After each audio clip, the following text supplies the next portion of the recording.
Hola a todos, sean bienvenidos a un nuevo video de educación y promoción para la salud. Espero que les sirva muchísimo y muchas gracias por ver.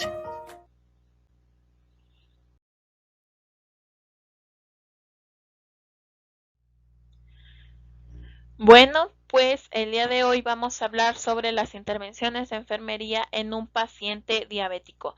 La bibliografía consultada ha sido la guía técnica para capacitar al paciente con diabetes correspondiente a la Secretaría de Salud, específicamente a la campaña nacional contra el sobrepeso y la obesidad que se adoptó hace unos cuantos años. No sabría decir exactamente en qué fecha, ya que las copias que poseo no tienen la bibliografía completa, pero sí les puedo asegurar que no es la primera edición, ya que la primera edición del 2001 la pueden encontrar de manera gratuita en PDF en internet, se la buscan en Google. Y bueno, esta guía la tengo porque en una de mis prácticas de atención primaria, una de las enfermeras nos permitió sacarle copias, entonces están en mi poder y les informo que es una fuente completamente confiable, ya que pues como les menciono es de la Secretaría de Salud. De todas formas, por cualquier duda, si la necesitan para fundamentar su tarea o algo por el estilo, se encuentra en los pies de cada diapositiva, ¿ok? Entonces, comenzamos con la pregunta de siempre de por qué es importante revisar este tema. ¿Por qué es importante conocer cómo es que se debe de capacitar al paciente con esta enfermedad crónica?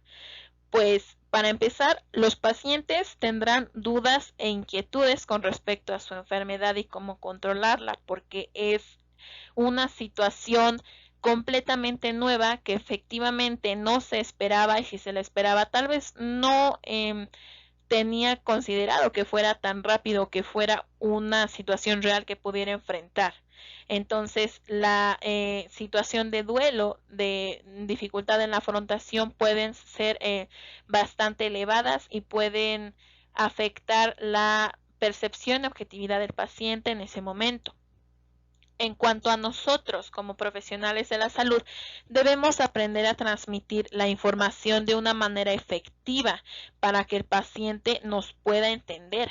Nuestra labor como promotores de la salud es muy importante debido a que guiamos a estas personas en el proceso de concientización de su enfermedad, mostrándoles las alternativas que tienen y cómo darles solución, resolviendo sus dudas siempre y apoyando para que conozcan cuál es la manera correcta de llevar su autocuidado, porque no olvidemos que estamos enseñando a vivir con diabetes mellitus. Esto implica que el paciente debe cambiar su estilo de vida a uno saludable para mejorar la calidad de vida y, por supuesto, la esperanza de vida a largo plazo. Y efectivamente debemos evitar que el paciente llegue a tener las complicaciones tan temidas como son pie diabético o retinopatía diabética, por ejemplo. Debemos enseñarles las posibles complicaciones y que se pueden evitar perfectamente llevando a cabo un estilo de vida saludable. Y eso es lo que nosotros tenemos que hacer a través de qué?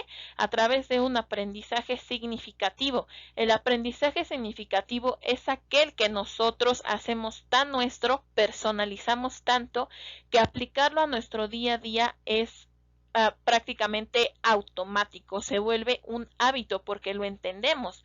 No hay que enseñarles a los pacientes en las sesiones como si fueran estudiantes del área de la salud o como si fuera un taller a nivel profesional o técnico, no.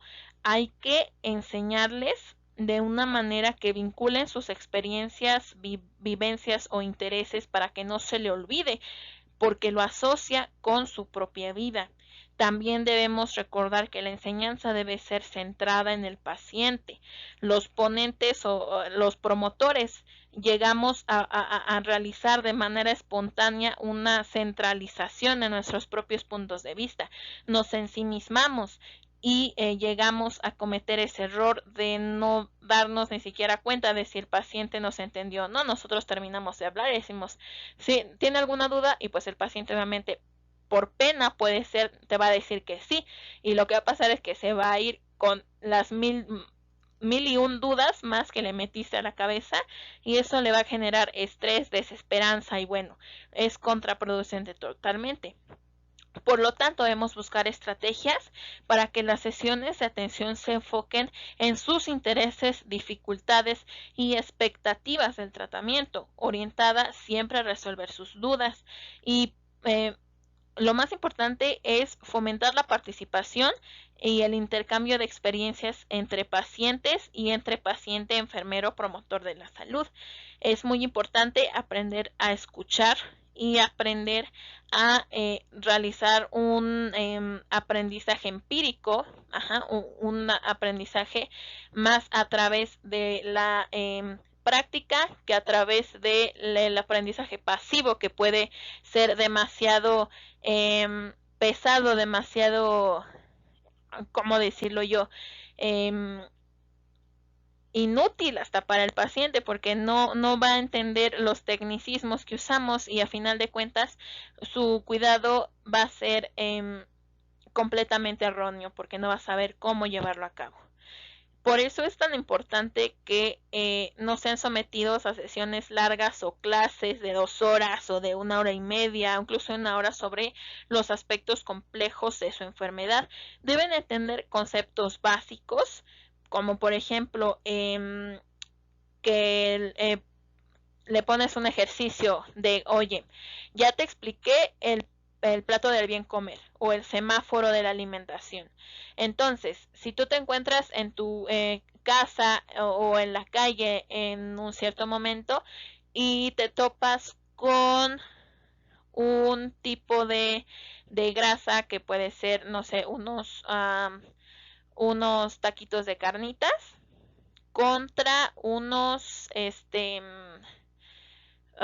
puede ser que al lado haya taquitos de arroz con su huevito cocido, por ejemplo, ¿no? ¿Qué harías? Entonces debemos inculcarles la conciencia de que digan, no, pues mi taquito con una tortilla de arroz con medio huevito cocido, un cuarto de huevito cocido, ¿no? Entonces esa es nuestra meta, que aprendan haciendo y no aprendan a través del aprendizaje pasivo. Por lo tanto, es importante estimular también su creatividad, porque la meta es que el paciente, después de haber sido educado en su grupo de apoyo, por ejemplo, o en el club de diabéticos, haya adquirido las habilidades para aplicar el conocimiento a su vida cotidiana. También no solo es importante mantener las horas, el tiempo de capacitación bajo, sino que también los grupos deben ser de las menores personas posibles, ya que el aprendizaje es más profundo y la atención a los pacientes es mucho más personalizada. ¿Ok? Por ejemplo, un escenario donde el paciente va con el médico y le dice, no, pues es que ya es diabético y aparte de eso es hipertenso.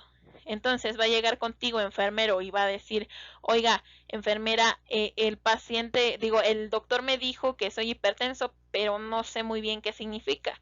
Entonces tú le vas a explicar lo que es la hipertensión en una manera que lo pueda entender. Por ejemplo, que el corazón funciona como una bomba y que las venas y arterias son las mangueras. Esa analogía me funciona a mí muy bien y al final los pacientes, ya cuando les preguntas, entonces, ya que yo le expliqué, explíqueme usted con sus palabras qué es lo que entiende por hipertensión. Entonces ellos te van a decir, pues significa que le estoy exigiendo más a mi corazón y trabaja además para llevar la sangre a todo mi cuerpo, porque es como una bomba. Entonces, si sigo así, mis tuberías, que son mis venas y arterias, se van a enfermar también. Y esto me puede dar un infarto en el cerebro o en el corazón. También se puede enfermar mi ojo, me puedo quedar ciego o terminar en diálisis porque los riñones y los ojos son muy sensibles a las presiones altas. Entonces, puedo evitar todo eso monitoreándome mi presión arterial y siguiendo las indicaciones que son, por ejemplo, reducir el consumo de sal y de carne, ¿no? Obviamente no te lo va a decir así de seguido, pero tú como promotor de la salud debes fomentar esta retroalimentación a través de preguntas. ¿Ok? Entonces, creo que en cuanto a promoción de la salud, eso puede ser todo, concluyendo que puede resultar contraproducente tratar de enseñar todo lo que los pacientes deben saber sobre la enfermedad. Por lo tanto, la capacitación debe centrarse en los aspectos fundamentales, recordándole que en el grupo de diabéticos o de enfermos crónicos y el equipo de salud le van a ayudar a complementar las herramientas en conocimiento que necesita. Y por supuesto que si llega alguna duda, estamos para poderlo orientar, pero hago énfasis en que debemos olvidarnos de la jerga médica y tecnicismos y explicárselos al paciente de una manera, aunque pueda resultar graciosa o ridícula, o a través de una historia, alguna analogía, mnemotecnia o alguna herramienta de más, para poder asegurar que el aprendizaje se profundizó y se va a llevar a cabo. Entonces, después de esta intervención sobre la importancia, comenzamos con algunos procesos fisiopatológicos explicados muy brevemente, ya que se pretende explicar en otro video a profundidad el metabolismo de la insulina como tal y la fisiopatología de la diabetes más a profundidad. Entonces, ¿qué es la diabetes? La diabetes, si tú le preguntas a un paciente o si recuerdas en algún escenario cotidiano aquí en nuestro querido México, los pacientes o las personas suelen decir, ay, es que me dio el azúcar, ¿no? El azúcar. O es que de un susto me dio la diabetes o me dio el azúcar, me tomé 4 vasos de refresco y un pastel en la fiesta de Toñito y resultó que ella me dio la diabetes, ¿no? Esto es completamente cierto, ya que es una alteración en el metabolismo caracterizada por el aumento de los niveles de glucosa en sangre o usado en término médico hiperglucemia, y es causado por un defecto completo o no, es decir, que se bloquea totalmente o solo libera un poquito de la hormona llamada insulina. Esta hormona se produce en las estructuras del páncreas llamadas islotes de Langerhans. La glucosa se mantiene en las personas no diabéticas dentro de unos límites normales muy estrechos, sobrepasando muy rara vez los 130 miligramos sobre decilitro, aunque la bibliografía consultada nos indica que los niveles normales de una persona no diabética son de 70 a 100 miligramos sobre decilitro, incluso cuando se han tomado alimentos muy ricos en azúcares o grasas. Por ejemplo, si fuimos al cine y nos comimos unas palomitas, un helado y aparte el refresco, ¿no? No llega a sobrepasar usualmente los 130 miligramos sobre decilitro. Entonces, ¿qué pasa cuando estos niveles aumentan? Si llegan más de 100 y menos de 126, podemos hablar sobre simplemente una hiperglucemia, pero no nos confirma para nada un diagnóstico de diabetes.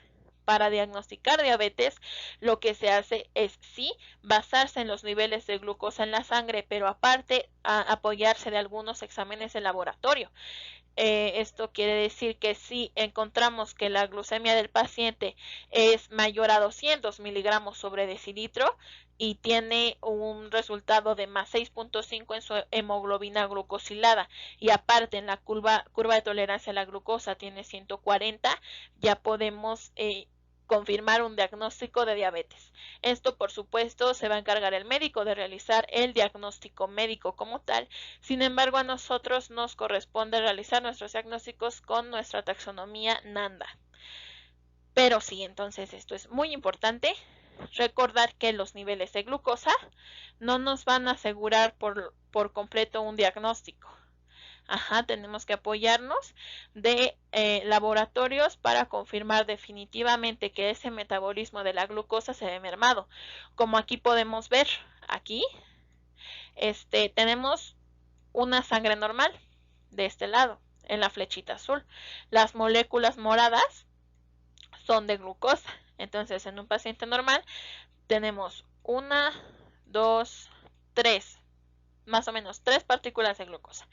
Y del lado del paciente diabético tenemos 1, 2, 3, 4, 5, 6, 7 partículas de glucosa. Entonces ahí es cuando podemos pensar que algo está pasando en el metabolismo del páncreas, que no está haciendo su trabajo debidamente, reduciendo los niveles de glucosa como debería de hacerlo. Entonces pasamos un poquito hacia esta explicación, sin antes recordar la ubicación del páncreas, la anatomía topográfica, un poquito sobre su definición y las estructuras que producen la insulina. Entonces, según el manual de Netter, el páncreas se sitúa posterior al estómago en el suelo de la bolsa omental y es un órgano retroperitoneal a excepción de la parte distal de la colita que está en contacto con el vaso. La cabeza del páncreas está situado dentro de la curva en C del duodeno, que es esta mera, que es la parte final del estómago. Por eso se encuentra posterior al estómago, porque imaginémonos como un sándwich. Primero está el páncreas, luego está el estómago y luego está el peritoneo, que pues va a ser la capita que divida el medio intraorgánico del medio exterior. Entonces, la curva en C del duodeno y su proceso unciforme se sitúa posterior a los vasos mesentéricos superiores, hablando sobre irrigación sanguínea. Acá se va a encontrar todo nuestro proceso. Entonces, haciendo como un zoom, vamos a tener una muestra histológica del tejido pancreático. A primera vista podemos ver unas estructuras que son como flores, como florecitas, que si tienes tripofobia, esta imagen te va a causar un poco de conflicto. Sin embargo, es solo para fines didácticos y académicos de memorización. Entonces, estas florecitas van a ser las células acinares. Estas células acinares van a estar conectadas al ducto pancreático, que va a ser este como laguito de color verde, que va a llevar finalmente la producción de las células hacia el torrente sanguíneo. Y aquí en color amarillo tenemos al famosísimo islote de Langerhans. Aquí si hacemos zoom de este lado podemos verlo en color azul.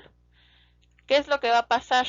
Bueno, pues cuando una persona no diabética, es decir, sana, ingiere alimentos, la glucosa que contienen estos alimentos se absorben a nivel intestinal. Por eso reconocer la anatomía topográfica es tan importante, porque es a nivel intestinal que se absorbe la glucosa que se ingiere a través de la alimentación, porque posteriormente de que se absorbe en el intestino pasa al torrente sanguíneo, ya que pues como recordamos todos los órganos están irrigados por vasos que transportan y desechan sustancias. Entonces, ya que entra al torrente sanguíneo, la glucosa es detectada por las células colindantes y estas van a pedirle auxilio a los islotes de Langerhans para que secreten insulina, ya que si no se secreta la insulina por las células beta del páncreas, la glucosa no va a poder ser absorbida por las células. Esto lo vemos de este lado. Antes, ubíquenme aquí con color morado. Aquí están las células beta, ¿ven? Que están adentro de los islotes de Langerhans, porque estos van a ser las que las secreten. Producen dos tipos de células, como vamos a ver en la siguiente diapositiva. Aquí notamos que los islotes de Langerhans van a producir células beta y células alfa. Las dos con funciones completamente contrarias, ya que las células beta van a producir insulina. ¿Y esta insulina para qué nos va a servir? Pues para reducir los niveles de glucosa. Es decir, que si el organismo detecta una subida de glucosa en la sangre, le va a decir, hagan de cuenta, imagínense esta historia. nosotros vamos en una cita con nuestra mejor amiga, ¿no? Por ejemplo, nuestra prima. Y decimos, oye, vamos por una hamburguesa y pues de paso nos tomamos unas miches con gomitas, una gomichela y de postre, ¿qué tal? Unas fresas con crema y yo un napolitano, ¿no? ¿Qué va a pasar? Pues evidentemente los niveles de glucosa se van a disparar. Entonces esto es una alerta. ¿Para qué? Para que los islotes de Langerhans digan, oye, nuestro amo ingirió demasiada azúcar, entonces tienes que hacer algo. Y él dice, no, pues sí tengo que hacer algo, ¿qué haré yo? Subir mi cantidad de células beta o mi calidad de células alfa. Entonces, no, pues definitivamente la cantidad de células beta, porque si tengo la glucosa alta, lo que quiero es bajarla, disminuirla. Entonces aumenta la secreción de células beta.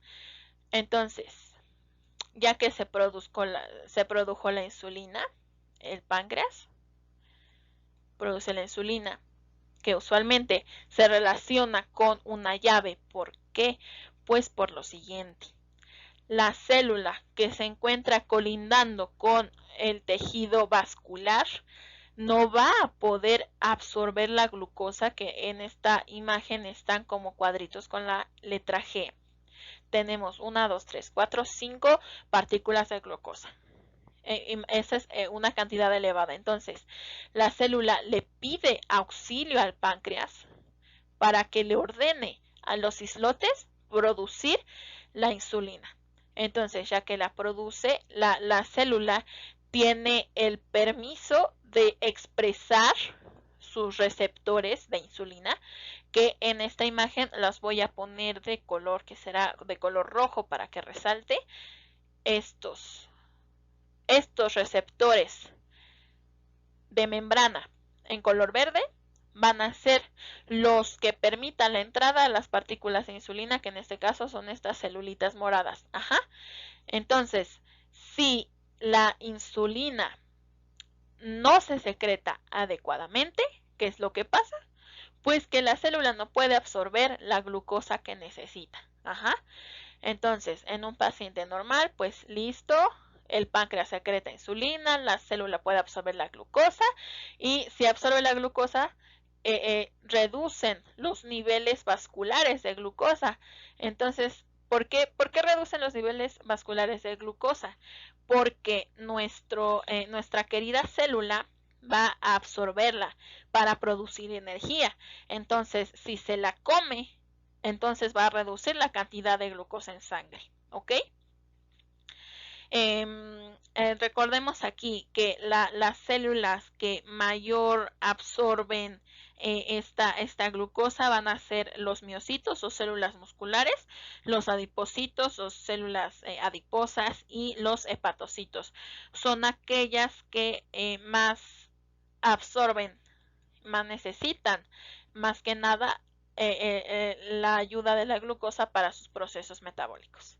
Entonces, ya entendiendo más o menos este proceso, vamos a ver entonces que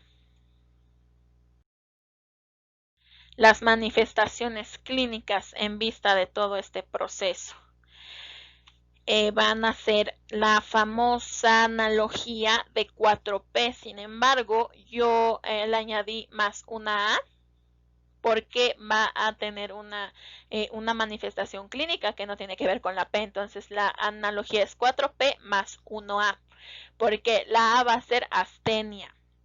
La astenia va a ser ese agotamiento como consecuencia de la falta de combustible en las células, es decir, la falta de ATP. Lo que va a pasar es que la falta de energía en un paciente diabético mal controlado va a provocar debilidad y falta de fuerza, que es este síndrome, este conjunto de signos y síntomas, se va a llamar astenia. Por el mismo motivo de que las células se encuentran hambrientas de energía, se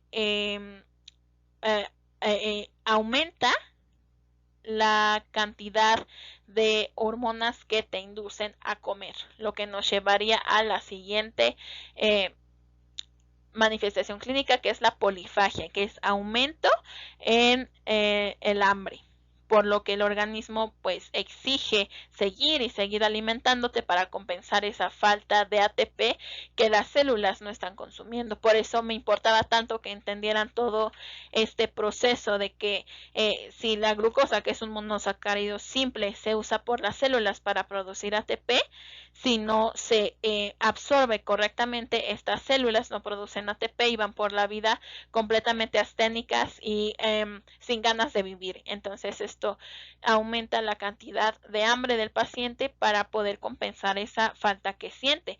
Y recordemos que el organismo es sabio, él no va a saber si ya te metiste un tupper completo de espagueti, él va a pensar que sigue teniendo hambre porque no siente la energía en sus procesos metabólicos.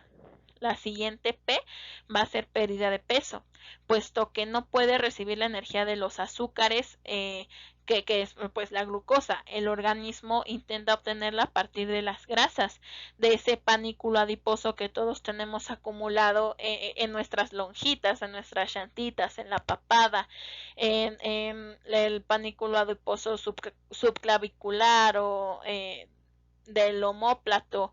El panículo adiposo es básicamente esa reserva de grasa, como si fuéramos ositos en hibernación, ¿ok? Entonces, si el organismo detecta una baja en la energía, va a intentar obtenerla a partir de este panículo, produciéndose una movilización de ese tejido adiposo y también muscular. Recordemos también el muscular, ya que estas células, recordemos que eran los adipocitos, miocitos y hepatocitos los que consumían más cantidad de glucosa y sobre todo las tienen de reserva. Entonces por eso es que hay una pérdida ponderal de peso y de tejido muscular. Listo. Ahora la polidipsia. La polidipsia, ¿qué significa? Significa mucha sed. ¿Por qué? Porque el riñón, que actúa como un filtro de glucosa, se vuelve incapaz de concentrar toda la glucosa, porque imagínense, son unos niveles realmente impresionantes que son demasiado nada más para 2 riñones. Entonces se ven obligados a diluirla utilizando el H2O, el agua que encuentran en el organismo en sus diferentes partes. Esto a su vez conduce a una deshidratación que se percibe por la persona diabética como un aumento en la cantidad de sed, porque el organismo está intentando compensar esa agua que está utilizando de su propio organismo, de su propia reserva, y pide entonces que nosotros lo compensemos extrínsecamente. Y a su vez la polidipsia nos va a llevar a la poliuria, ya que la eliminación de agua es parte del proceso metabólico renal. Sin embargo, tienden a orinar más de lo normal por la cantidad que se consume. Entonces, estas son las manifestaciones clínicas principales. Recordemos 4P más 1A. Ahora, los factores de riesgo, los queridos factores de riesgo que podemos llegar a negar, a evitar entrar en conflicto, ya que van en contra de nuestros valores y nuestra forma de vida. Podemos identificar absolutamente todos, ya que desde la primaria nos inculcan esta educación para la salud tan importante. Primeramente tenemos que el sobrepeso y la obesidad van a promover la acumulación de grasa excesiva y esto va a dificultar la utilización de la glucosa y por supuesto alterará la producción de insulina, que a final de cuentas van a estar ligados, ya que si hay una alteración en la producción de insulina, la glucosa no se va a poder absorber y esto va a aumentar sus niveles en sangre, aumentando los riesgos a otras patologías, como vamos a ver en unas diapositivas siguientes. También es que están conectados. El sobrepeso y la obesidad son consecuencia ¿de qué? Del sedentarismo. La falta de actividad física contribuye al aumento de peso y esto dificulta, por supuesto, la utilización de la glucosa en el cuerpo humano, porque la mayor parte de la glucosa se utiliza por los músculos. Entonces, si estamos acostados todo el día viendo Netflix, ahorita en la cuarentena, acostados en nuestra cama con la laptop, haciendo la tarea y viendo Netflix, y no nos paramos para nada, ni siquiera hacer un poquito de estiramientos, calistenia, etcétera, esto impide que se utilice la glucosa, manteniéndola alta en sangre. Por eso es que aquí pongo una muestra del músculo estriado para recordar que las personas sedentarias nos recuerdan a una papa. Somos patatas, somos vegetales, vegetando sin hacer absolutamente nada por que nuestros músculos realicen el metabolismo que tienen que realizar, y esto nos llevará posteriormente a complicaciones más graves. Entonces se puede evitar perfectamente realizando de 20 a 30 minutos de ejercicio todos los días. Eso lo veremos en diapositivas siguientes. Luego, otro factor de riesgo que tenemos, que es un factor de riesgo no modificable, estos que vemos aquí serían los factores de riesgo no modificables, que son la edad avanzada, la genética y el sexo, por ejemplo. Pero en este caso solo tenemos edad avanzada y genética.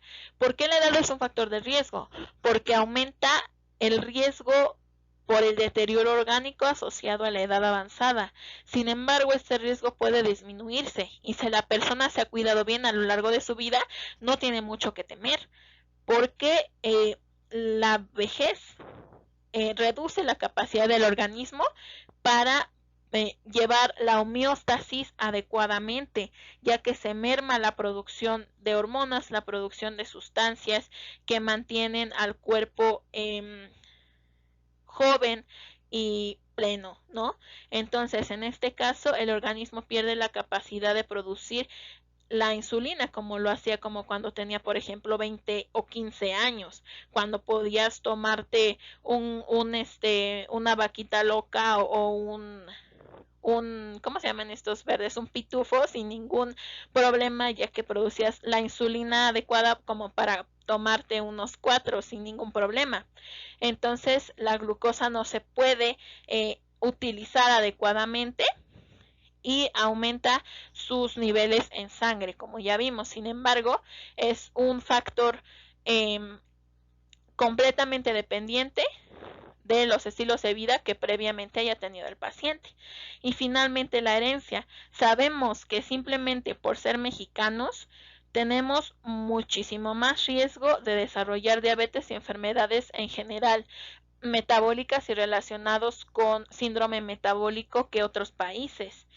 Y también recordemos que si el padre o la madre o los hermanos, es decir, los familiares de primer grado son diabéticos, hay mayor riesgo de sufrir diabetes, debido a que el organismo puede tener ciertos factores de herencia en la cadena de ADN, en los cromosomas, que aumentan la dificultad para manejar la glucosa. Se puede desarrollar, por ejemplo, en la resistencia a la insulina.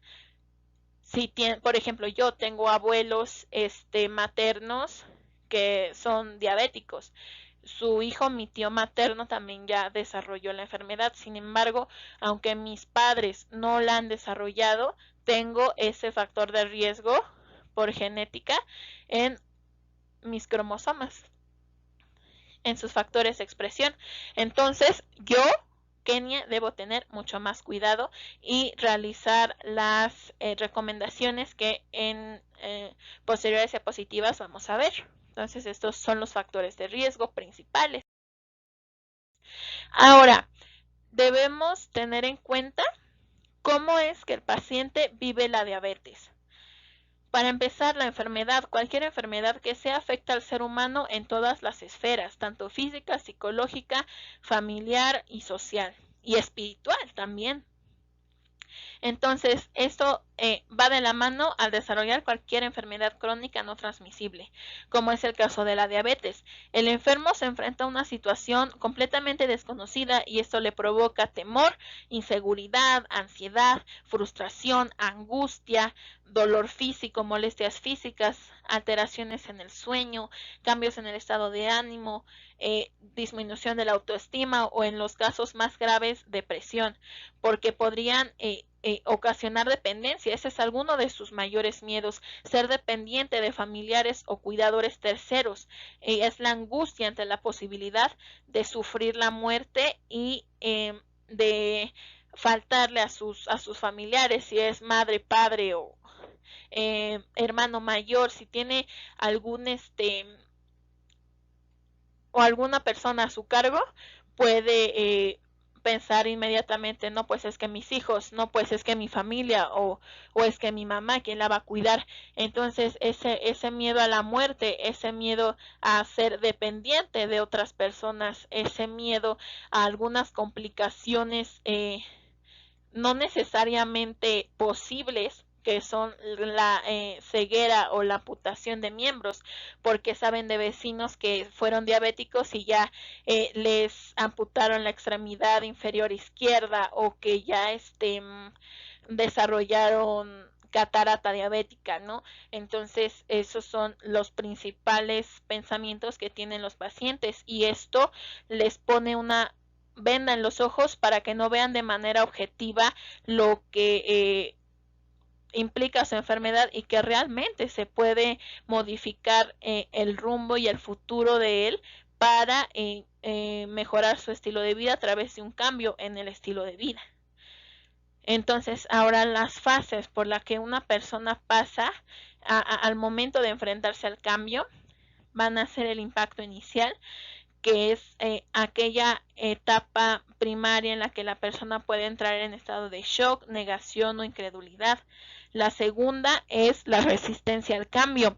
Aquí el paciente se resiste al cambio porque puede estar en contra de sus valores, creencias y estilo de vida, efectivamente, ya que sabe que debe de cambiar sus hábitos y sus comportamientos, y aquí es cuando puede tornarse agresivo y ponerse a la defensiva. Luego la etapa 3 es la de aceptación, adaptación y asimilación, la AAA. Es cuando el paciente inicia su propio proceso de conciencia, de ver con claridad y objetividad los cambios que debe realizar para lograr su equilibrio de nuevo como persona. Y finalmente la cuarta etapa va a ser la de participación activa, que es cuando ya se ingresan a los grupos de apoyo para participar de manera activa, informándose y participando en todo aquello que le permita aumentar su calidad y esperanza de vida. También debemos de tener en cuenta que la persona enferma, cuando entra a este proceso de enfermedad, pierde la capacidad de ver el mundo como realmente es. Lo que puede pasar es que el paciente pierda su grado de autoestima, que pierda la seguridad en sí mismo, la fe en el futuro. La desesperanza es la que domina esta etapa inicial de la enfermedad. Entonces debemos recordar nosotros que debemos inculcarle, recordarle su valor como persona, ya que todas tienen un valor intrínseco en sí mismas, son únicas e irrepetibles, comparten con los otros una posición dentro de un grupo y por lo tanto no es una excepción de valor. Las personas diabéticas valen lo mismo, ninguna enfermedad implica un menosprecio o te da el derecho de subestimar a una persona enferma, ni por la sociedad, y mucho menos debemos permitir que la misma persona, que nuestro mismo paciente, se disminuya su calidad como persona. En el mejor de los casos, debemos recordar al paciente que las personas diabéticas logran vivir una vida más sana y plena, aprovechando al máximo esa situación que la vida o que su Dios en todo caso le pueda estar poniendo en el camino. Aquí entra en juego definitivamente la resiliencia, que es la forma de enfrentar el cambio, aquella capacidad de adaptarse al cambio y aprovechar las herramientas que la vida te pone en medio, ¿no? Definitivamente aquí me gustaría compartir el ejemplo de mi abuelita, ya que mi abuelita es una persona con diabetes, que como toda persona con diabetes tiene la gran posibilidad de transformarse, no solo a ella, sino también a otros, a su familia, a través del ejemplo y de compartir sus experiencias.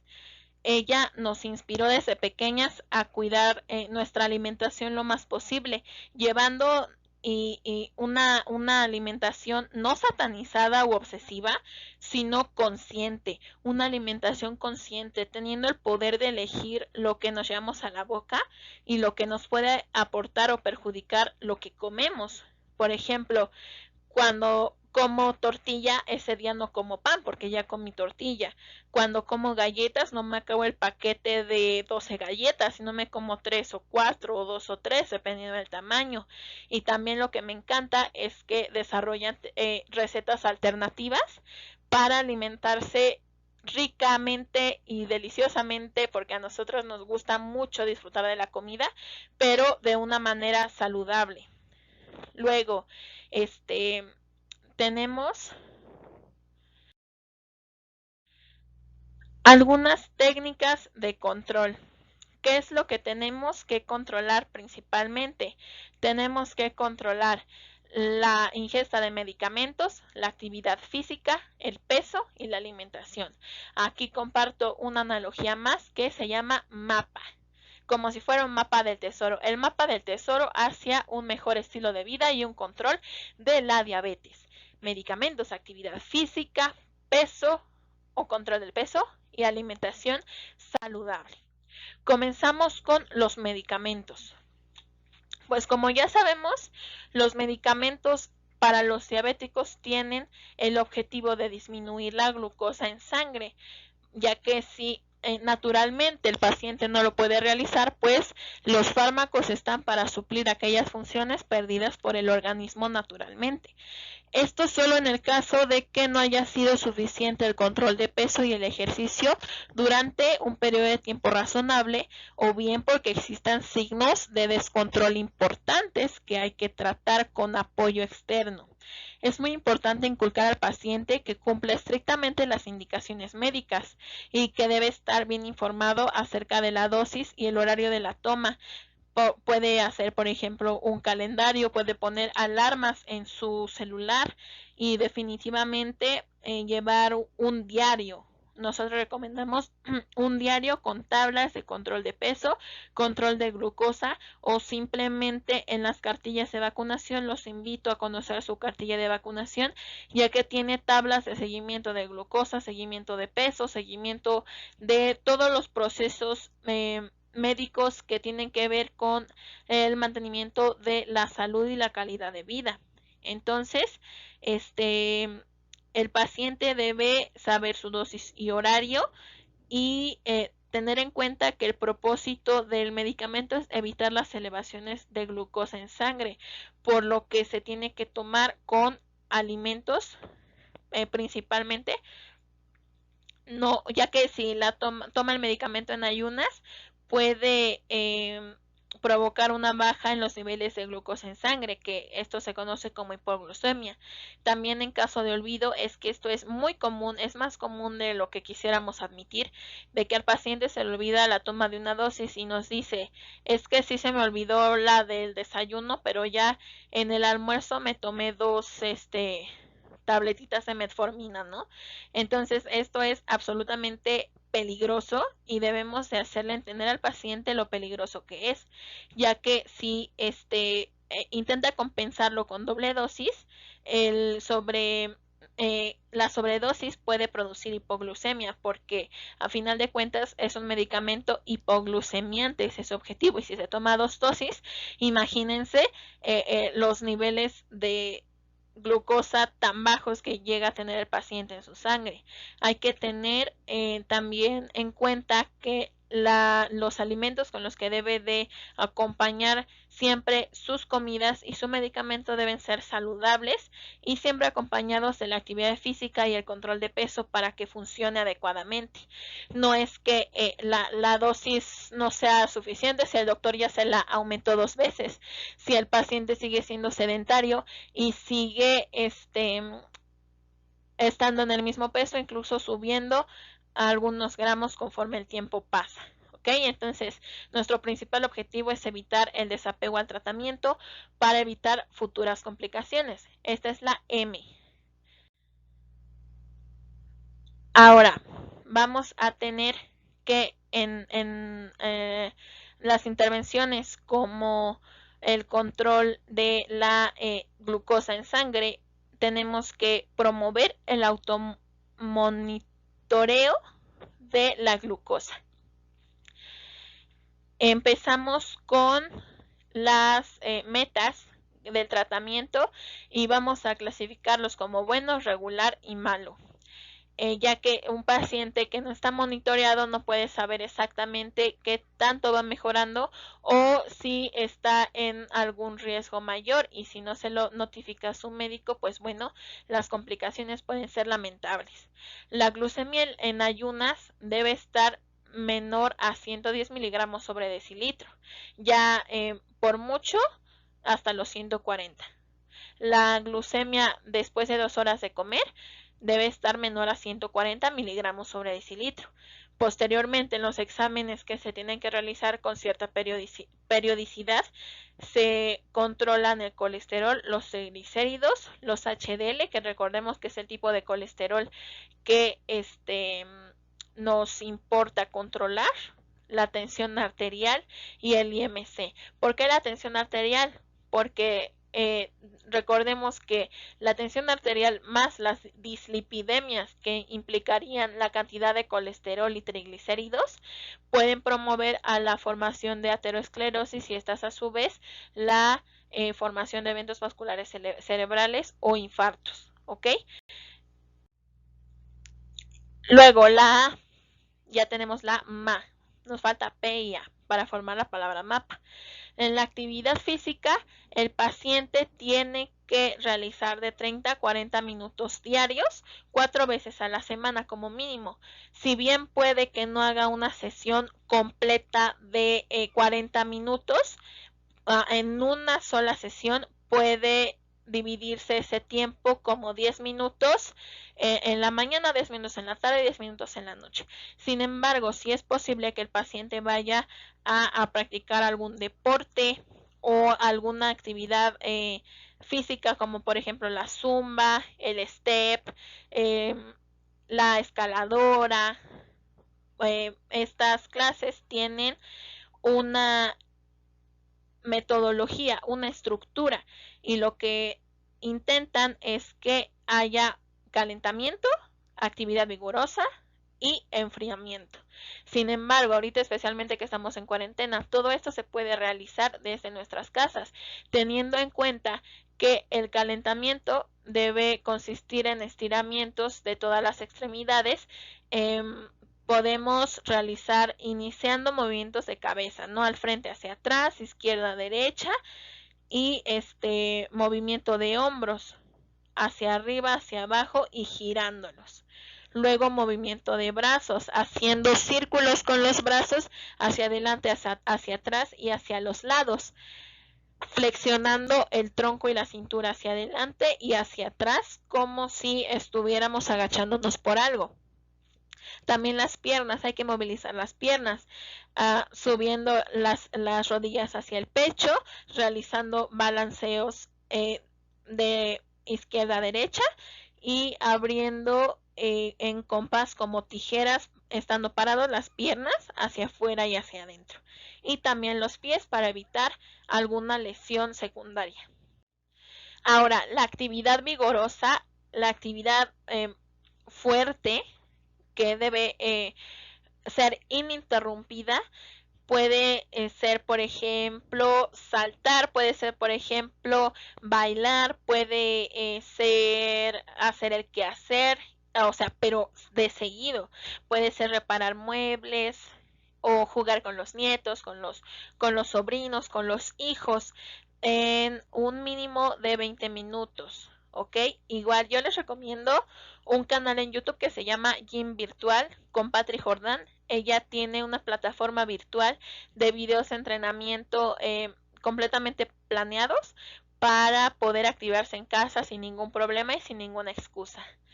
Y finalmente el enfriamiento. El enfriamiento debe de consistir en prácticamente lo mismo que nuestro calentamiento. Sin embargo, esto va a tener el objetivo de reducir paulatinamente las funciones del organismo, disminuir las catecolaminas, la adrenalina, la noradrenalina, llegar a un equilibrio de nuevo para la relajación, y se puede también realizar, en lugar de estiramientos de nuevo, alguna meditación de 5 a 10 minutos. Y aquí debo mencionar algo que se me pasó comentar en la diapositiva anterior. Para el control de peso y para la alimentación hay que estar completamente conscientes de que tenemos que recibir la aprobación y el tratamiento especializado del personal sanitario, ya que nosotros, cada uno de los especialistas en salud de las diferentes ramas, estamos preparados, hemos recibido entrenamiento por años para poder darles una atención personalizada y completamente segura para su salud y estilo de vida.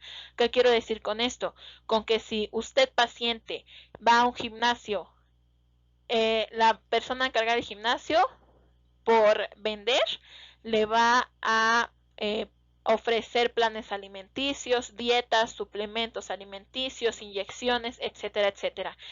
Hay que tener mucho cuidado con esto, ya que definitivamente pueden causar alteraciones metabólicas y orgánicas absolutamente indeseables que pueden deteriorar su estado de salud y la salud de sus órganos vitales. Entonces, para la alimentación, definitivamente con un nutriólogo especialista que pueda calcular el nivel de calorías que usted necesita de acuerdo a su estilo de vida, de acuerdo a su edad, de acuerdo a si es estudiante o si trabaja, en qué trabaja. Todo esto lo calculan los nutriólogos. Son magníficos profesionales que realizan milagros realmente si usted está dispuesto a modificar sus hábitos de vida para mejorarla paulatinamente. También con el peso, no hay que irnos con la finta de que cierta pastilla y nada más nos va a ayudar a bajar de peso, o que el té de tal planta con tal raíz va a derretir milagrosamente la grasa. Eso es una absoluta mentira y solo puede deteriorar su esperanza en el proceso de curación. Es por eso que hay que definir metas tanto a corto y a largo plazo. Por ejemplo, con las principales intervenciones o rubros de intervención para un paciente que necesita reducir su peso corporal serán la alimentación, actividad física, peso y consumo de alcohol. En cuanto a la alimentación, la meta a corto plazo sería disminuir en un 50% el consumo de grasas y aumentar en un 50% el consumo de frutas y verduras en 3 meses. Y ya a largo plazo se esperará disminuir en un 100% el consumo de grasas y aumentar en un 100% el consumo de frutas y verduras en 6 meses. Aquí me equivoqué, una disculpa, en 6 meses. En 6. Luego, la actividad física. No vamos a exigirle al paciente que realice 1 hora completa de ejercicio o 40 minutos de ejercicio, cuando en realidad su cuerpo está acostumbrado a no realizar ninguna actividad extra a la de sus actividades habituales. Entonces, la meta a corto plazo será practicar alguna actividad al menos 15 minutos cada tercer día en el primer mes. O sea, ni siquiera cada tercer día se le va a indicar, para que principalmente forme el hábito después de 21 días. Por eso se indica en el primer mes.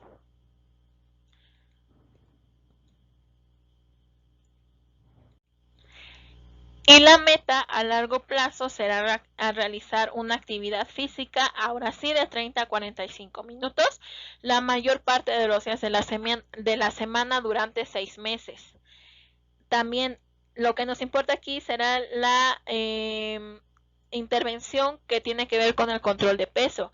No le vamos a pedir al paciente que disminuya en el primer mes los 7, 8, 12 kilos que tenga como exceso en su cuerpo, sino que como meta a corto plazo vamos a tener el objetivo de disminuir el 25% en un periodo de 3 meses. Y a largo plazo definitivamente deshacernos del sobrepeso disminuyéndolo en un 100%, pero hasta los 6 meses. Tenemos ese periodo y de ahí en adelante mantener efectivamente un control del mismo.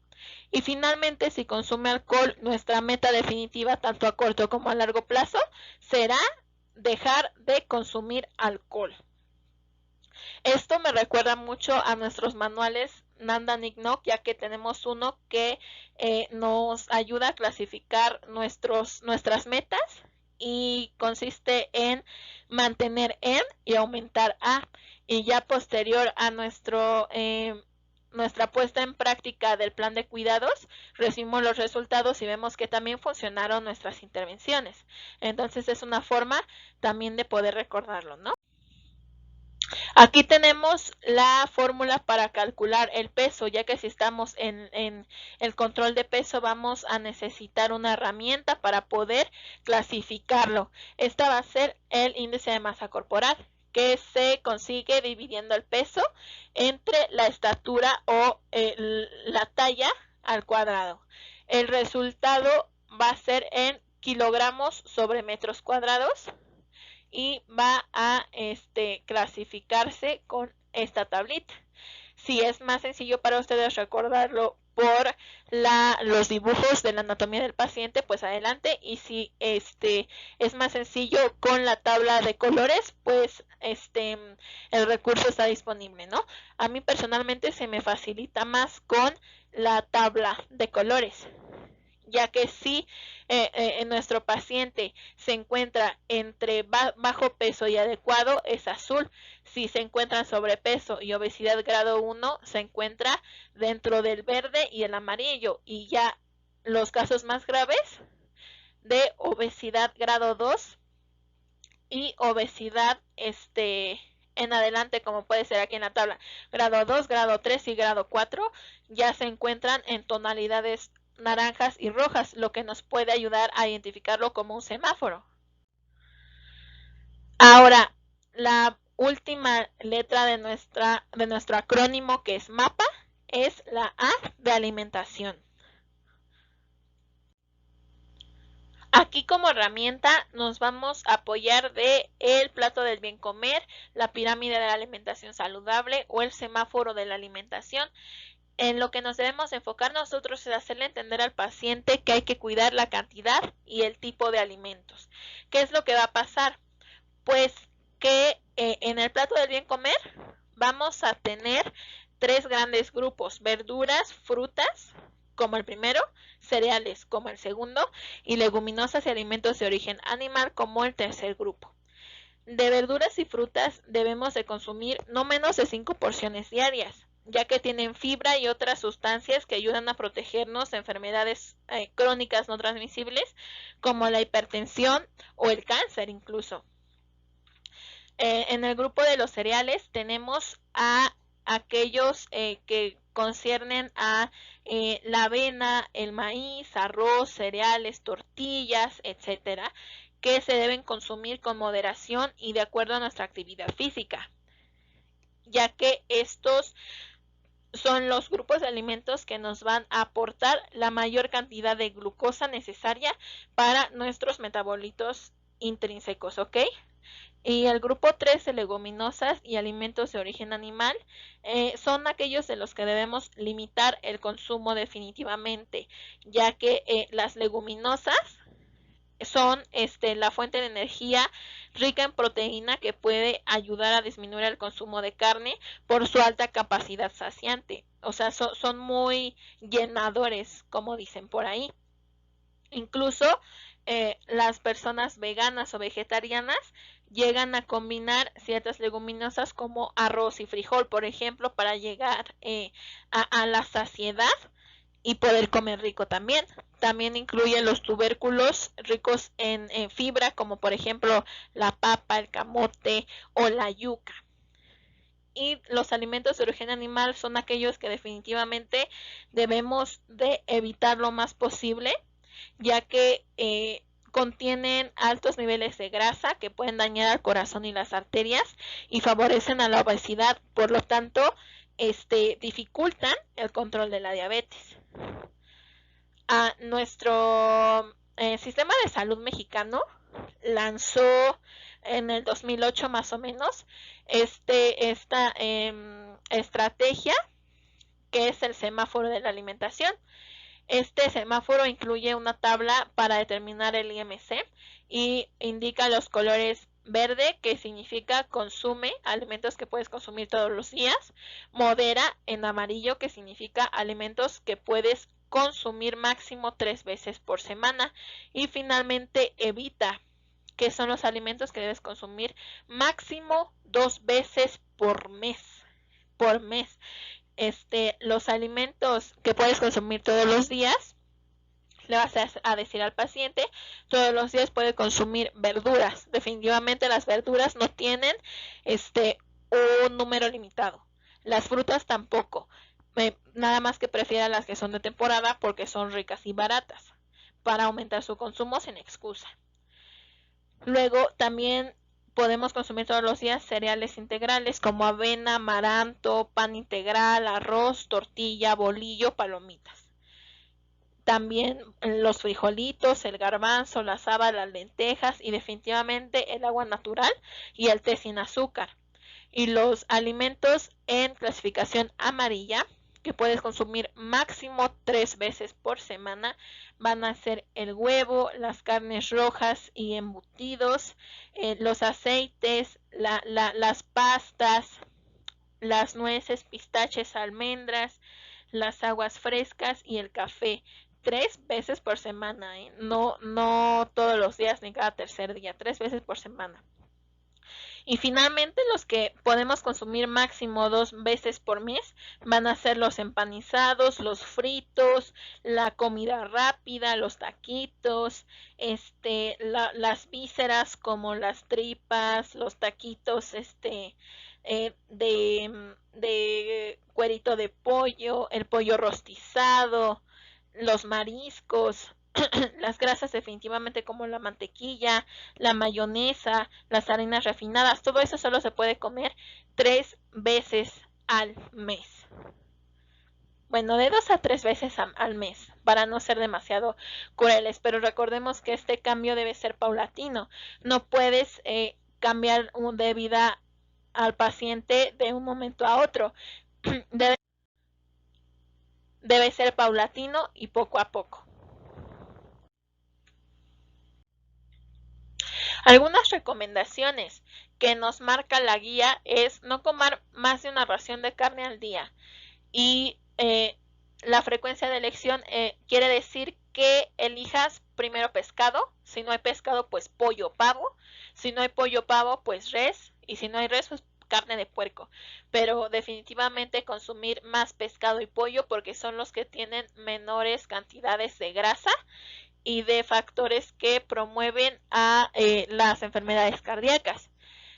Ahora, si nos gusta la leche y los quesos, es decir, si al paciente le gusta la leche y los quesos, deben ser desgrasados y bajos en sal y grasa, ya que estos igualmente promueven a las cardiopatías y vasculopatías.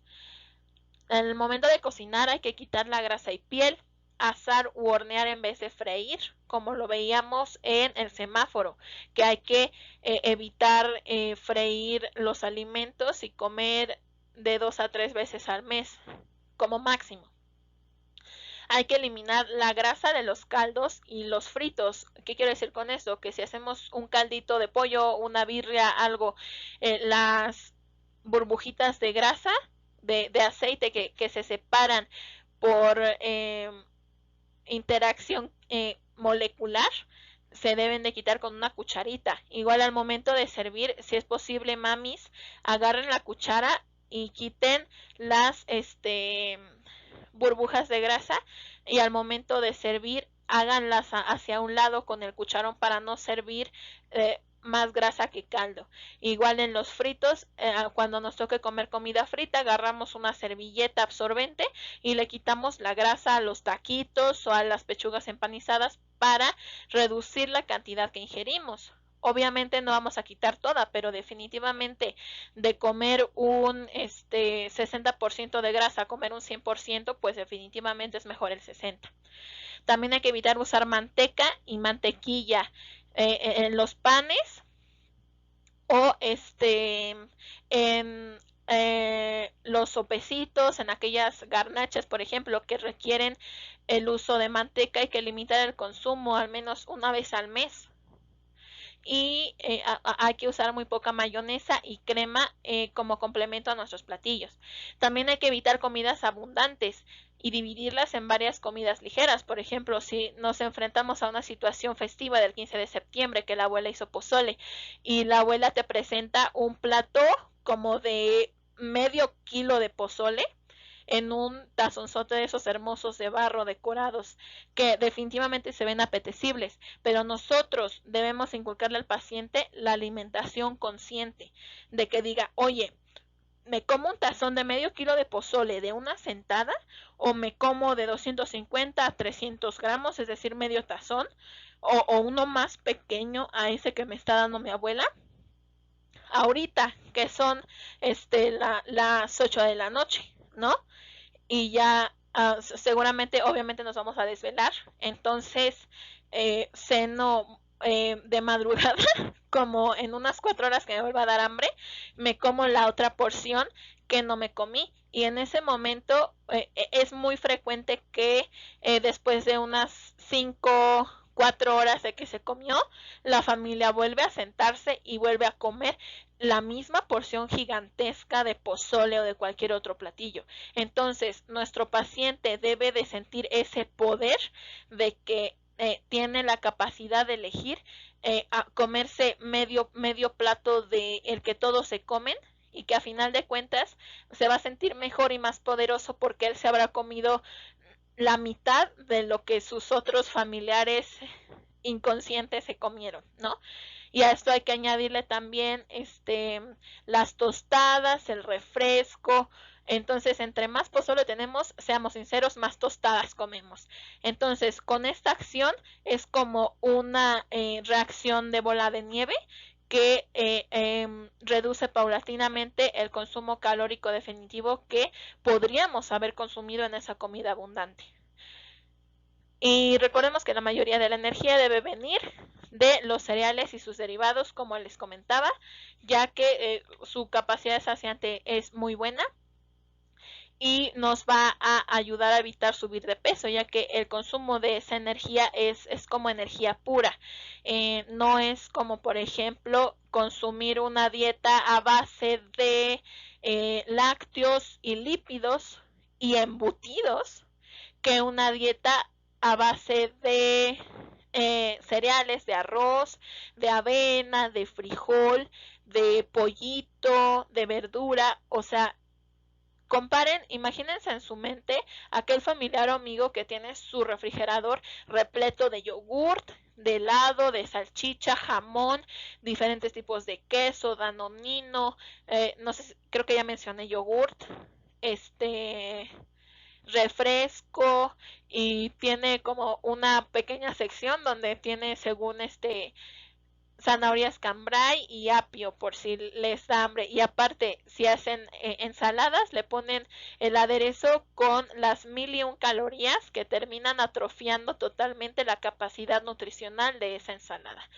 Y comparen a una persona que come sus 3 porciones de fruta y verdura al día, que consume su ración de arroz, de carne sin freír, limita su consumo de grasa y de leche y de queso, y su estilo de vida se nota en su felicidad, en su energía por la vida, en que es productivo, en que le va bien. ¿Por qué? Porque si uno es bueno con su cuerpo, el cuerpo lo agradece. Recordemos que nuestro cuerpo es nuestro templo y hay que procurar todo lo que le metemos y todo lo que hacemos con él. Esto es parte de conciencia que debemos inculcar al paciente, no es dicho al aire nada más. Ahora, vamos a ir con las complicaciones de una diabetes mal cuidada. Un paciente controlado, feliz, que tiene una alta probabilidad de mejorar su esperanza y calidad de vida, es aquel que conserva las cifras de glucosa entre 80 y 110 miligramos sobre decilitro. Esto lo vemos en la revisión cuando revisamos nivel de glucosa en sangre, tensión arterial y de peso, que el propio paciente nos irá informando con su diario, de sus chequeos diarios y de sus chequeos realizados en el centro de salud. Les recuerdo la utilización de su cartilla, ya que ahí vienen tablas de monitorización de base. La monitorización puede ajustarse al juicio del médico dependiendo del grado de control del paciente. Y las mediciones se deben de registrar siempre que se hagan, como les decía, en algún diario o en la misma cartilla de vacunación.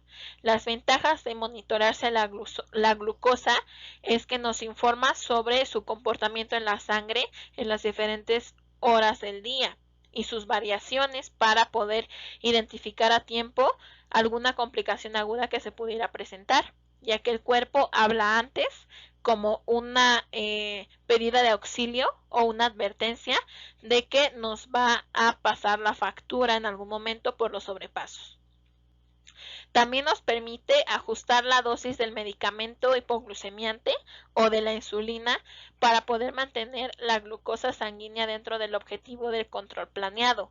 Y también definitivamente nos ayuda a identificar aquellas circunstancias que favorecen el descontrol, como algún coraje o una situación emocional severa, situación física, para aplicar la insulina rápida.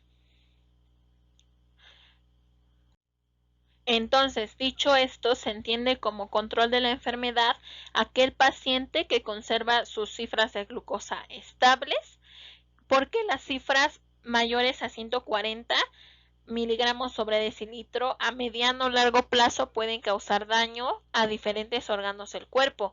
Los más graves se producen a lo largo del tiempo, es decir, que son progresivos y en ocasiones silenciosos, y comprometen a los órganos diana, que son principalmente el corazón, las arterias, el cerebro, la retina y el riñón.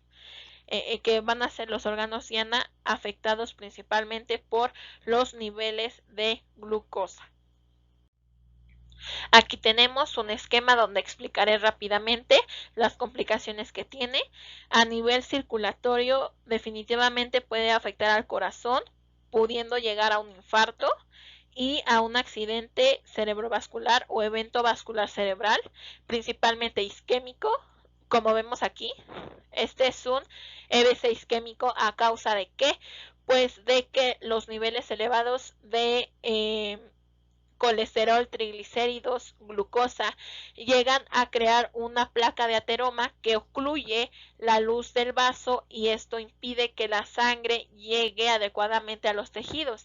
Pero si esta placa de ateroma o este trombo se desprende, se convierte en un émbolo. Entonces este émbolo viaja por los vasos sanguíneos y ocluye aquel tejido que está irrigando en ese momento.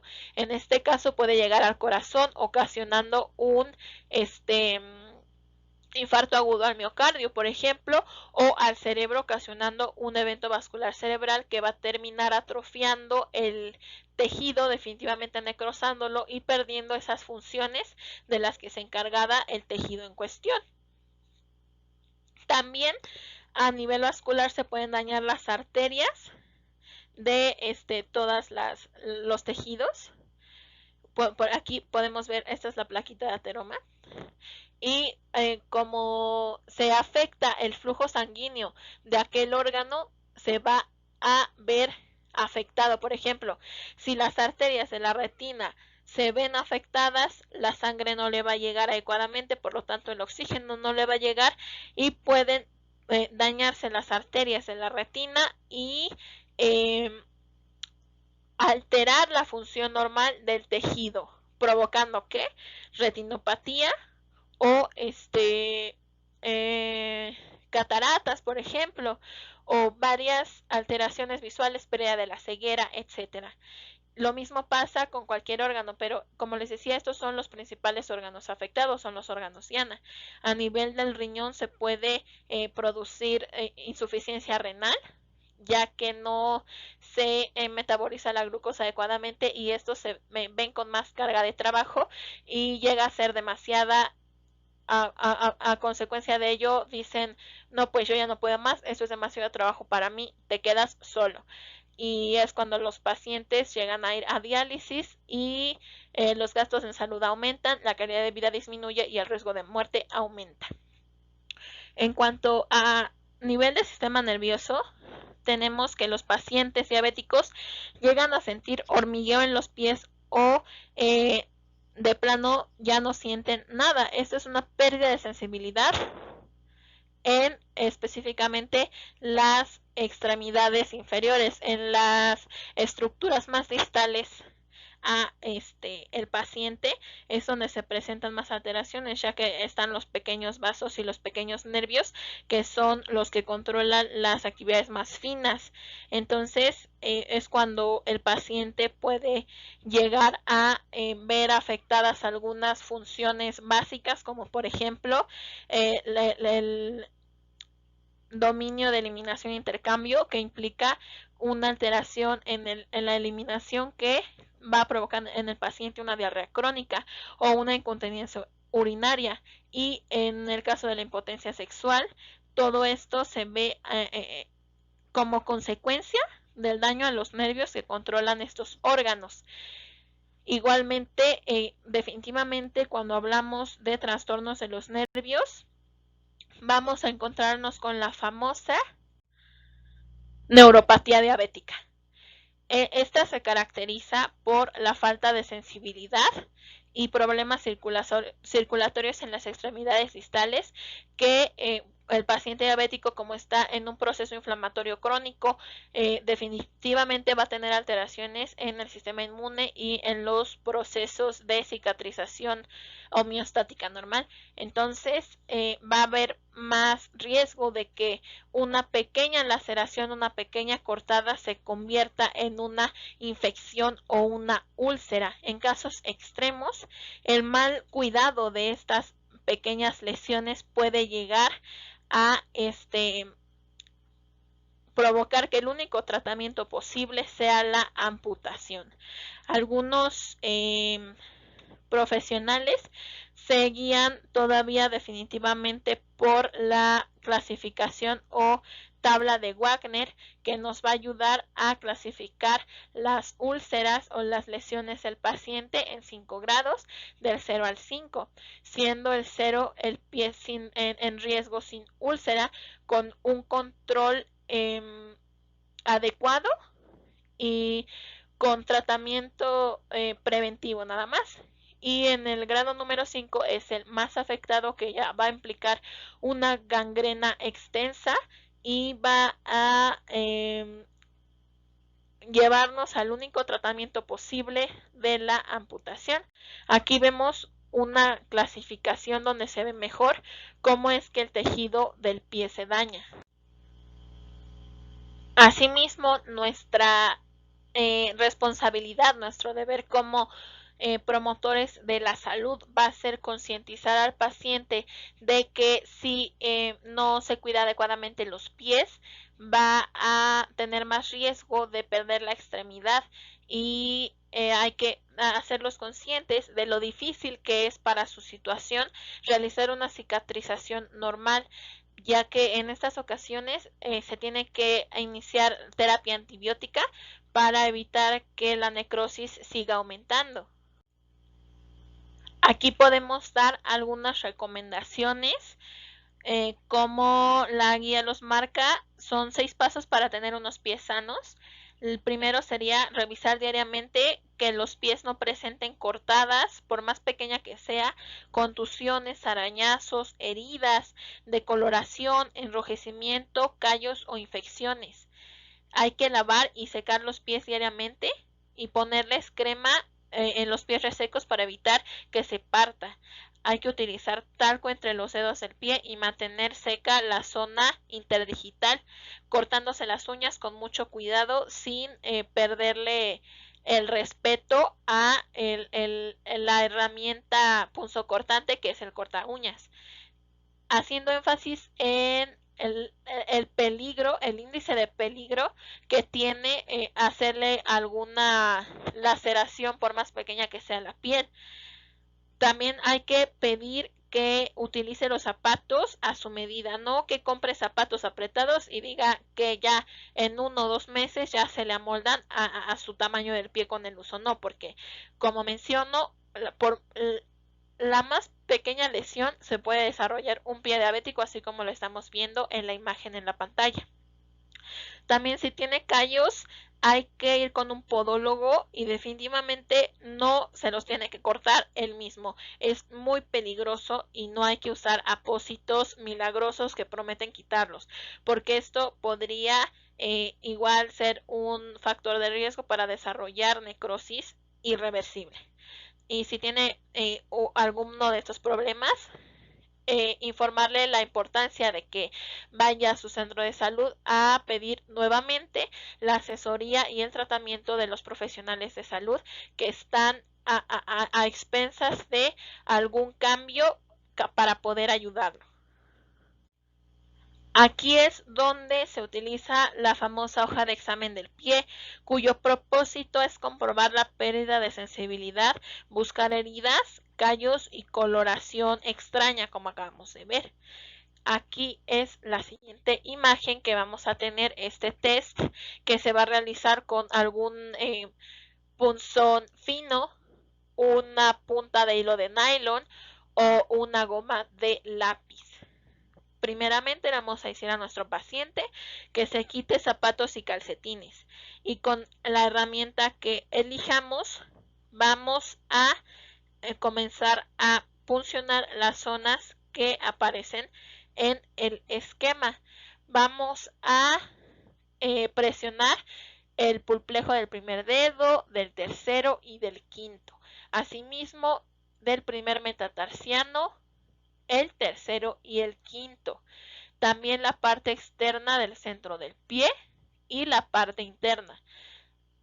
No olvidemos el talón, ya que es alguna de las zonas con un epitelio más grueso que llegan a perder primeramente la sensibilidad y esto puede indicarnos un factor de riesgo importante, así como el dorso del pie. Muchas veces he visto colegas que omiten la sensibilidad en el dorso del pie, justo como vemos entre el pulpejo del dedo pulgar y del dedo medio del pie.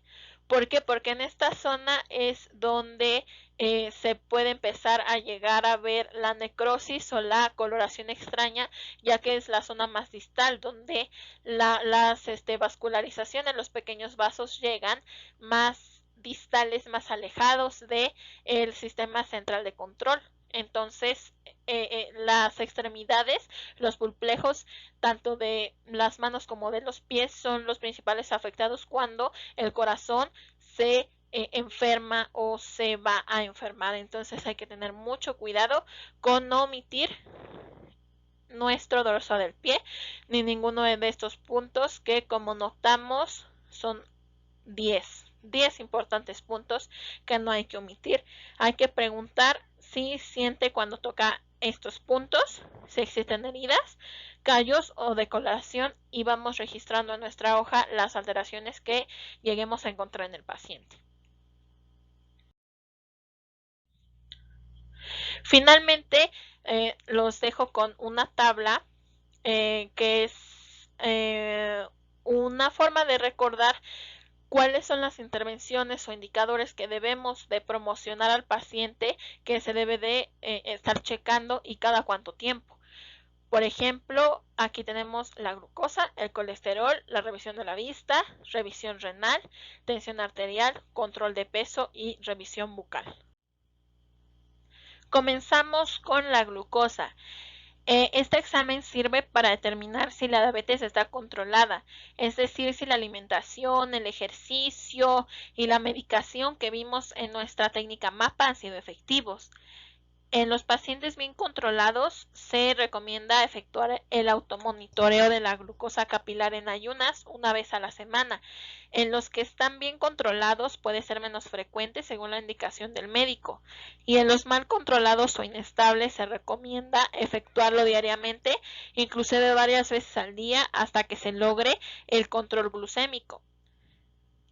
Luego, el colesterol se deberá revisar cada 6 meses para verificar que el nivel bajó de acuerdo a la disminución de ingesta de grasas en la alimentación que le ha indicado el profesional de salud competente.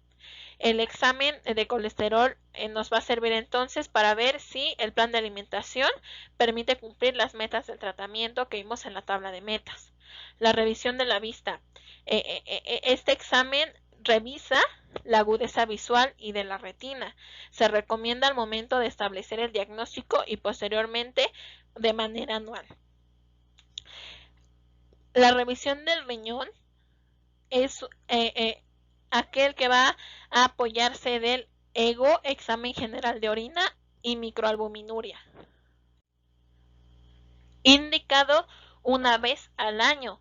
Va a medir la excreción de microalbuminuria y proteinuria.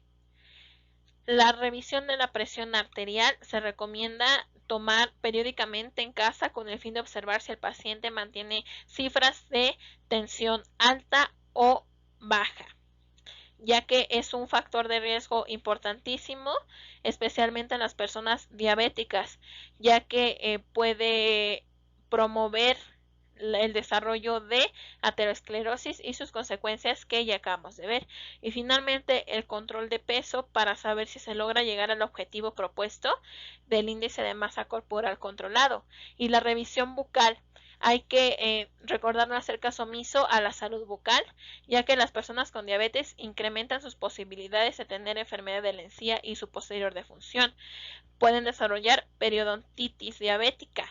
Esto se puede evitar cepillando los dientes por lo menos 2 veces al día, usar hilo dental todos los días, observar signos tempranos como sangrado y visitar al dentista por lo menos 2 veces al año. Recordemos que también los pacientes diabéticos, es que todo está relacionado, ya que pueden desarrollar candidiasis oral, por ejemplo, por una pequeña laceración que llegan a tener, candidiasis oral e incluso boca seca. Esto es porque, pues como vemos, el metabolismo está completamente alterado y el consumo del agua orgánica va a incluir la normal hidratación de las mucosas. Entonces, si el cuerpo está intentando obtener agua de todas las fuentes posibles, ¿qué es lo que va a pasar? Pues que todas las mucosas se van a ver deshidratadas. Aquí hay que recomendar al paciente comer, mascar más bien chicles sin azúcar o dulces sin azúcar y aumentar su consumo de agua de mínimo 2 litros al día. Entonces, esto ha sido todo por el momento. Espero que les haya sido de ayuda. Les recuerdo que estas son intervenciones que como enfermeros, como profesionales de la salud debemos realizar a nuestros pacientes para que tengan mayor conciencia de su estado de salud y sobre todo de cómo controlarla en su vida cotidiana. Cada una de estas intervenciones es de gran importancia, desde aquella en la que notamos la empatía en cuanto a estar conscientes de lo que pasa dentro de la mente del paciente, hasta aquellas que tienen que ver con su control físico. No hay que olvidar que hay que motivarlos a que vivan su enfermedad lo mejor posible, con responsabilidad y con determinación, ya que no pierden la capacidad de realizar sus sueños, no pierden la capacidad de cumplir aquellas metas que querían cumplir antes de estar enfermos. Un paciente deprimido es un paciente perdido. Entonces hay que estar más informados sobre esto y no restarle importancia a este tipo de temas. Muchas gracias a todos y que tengan un excelente día.